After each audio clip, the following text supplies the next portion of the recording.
Hey, what's going on, guys? Coach Seth here. So today's topic, we're going to address the fact of pushing to failure. So is pushing to failure the best thing to do as an athlete, or should you go about it a different way? We're going to discuss that a little bit in this video. So if you're new here, my name is Seth Thomas and I'm a strength and conditioning coach for basketball. So if you're interested in more videos just like this one, make sure to subscribe and don't forget to turn on notifications so you don't miss a single video. And as always, make sure to check the links in the description for free downloads and free programs as well. So make sure to check those out if you are interested. All right, so this is an interesting topic. You would think in order to maximize growth at the greatest frequency would be to train to failure each and every training session. So I grew up being taught to push to failure each and every set, each and every exercise, as probably most of us do. And psychologically, we just think that if we're not pushing as hard as we can each time, then we're not getting any better. In some situations, that is true, but for athletic performance, that is not always the case. Sure, pushing to failure is going to be very important, especially for strength gain, hypertrophy, mostly for the person that is starting out. So if you're a complete beginner, most of the time you're going to want to push to failure. Let me give you a few examples of why you should not push to failure each and every time. So let's say your season is about to start. You have 3 weeks until your season starts. This is the time where conditioning is the main focus, because leading up to your season, we have to be in shape. So conditioning is key.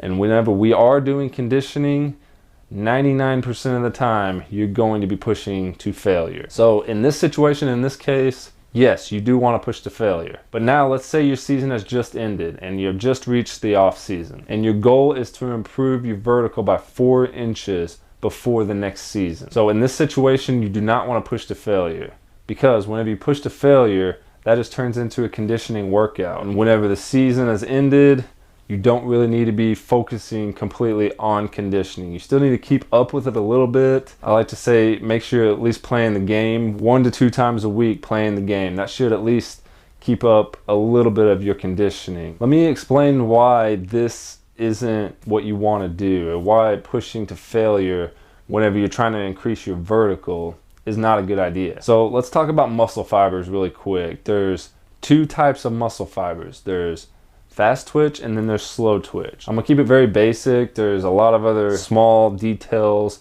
in each one of these, but let's just keep it basic. Fast twitch, slow twitch. So your slow twitch muscles is gonna be more the conditioning. How long can these muscles last? So they're activating at a slower rate, but they're able to last a little bit longer. And then fast twitch is just gonna be your explosiveness for things like your vertical jump. How fast can your muscles get from point A to point B? So the more of these muscle fibers in there, the more this increases. And it's as simple as that. But studies have actually shown that training your slow twitch muscle fibers can actually take away from your fast twitch muscle fibers. So it's not just about building up both of these as high as you can get it.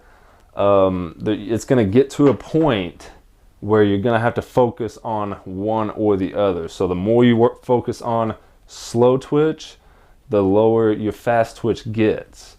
And then vice versa. The more the fast twitch, the lower the slow twitch. Now, if you want to increase your vertical, I don't want you to completely disregard the conditioning and things like that, because those are gonna play a part. And obviously we need conditioning for things like basketball. So if you just hit the off season and you're used to just running all the time, it's probably not going to be the best idea to run 5 miles every single day along with your vertical jump training, because that can be taken away from your gains in your vertical. So I would say maybe pull back the cardio a little bit and then keep the main focus around your target goal. So if your goal is to increase your vertical, and that's your main goal, especially if you're at the off season, I'm gonna say completely get rid of the cardio that you're doing and the conditioning itself. So actually playing the game is going to develop enough conditioning to at least sustain you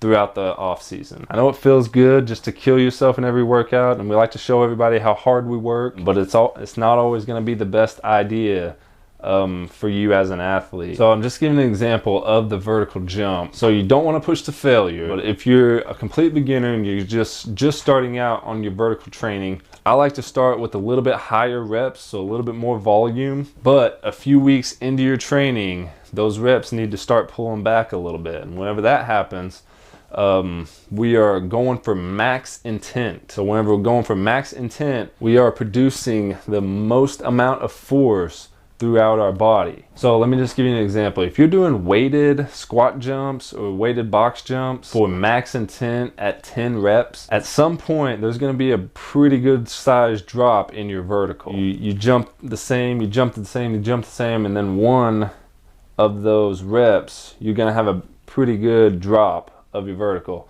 And that's when you want to stop the exercise, because past that point, it's going to be conditioning exercise. And like I said earlier, that could take away a little bit from your vertical training. So just make sure and keep that in mind. And that's kind of why I like to keep the reps pretty low, just because it's kind of the safe bet of getting into that conditioning style of training. Okay, so let's go ahead and look at it at a macro lens as well. So just looking at your workouts as a whole. So if you're training hard and efficiently for 2 hours a day, that's going to cause some serious fatigue in your body. If you are being efficient with your time in your workouts, it's okay to call it quits at about an hour or even 45 minutes sometimes, just depending on the day and depending on how quickly you're getting through the workout. So if you're kind of socially working out, your workout is going to be a little bit longer. Or if you're working with a trainer, it might be a little bit longer. But you could be very efficient and get workouts done at about 45 minutes. So it's much better to give your body the proper stimulus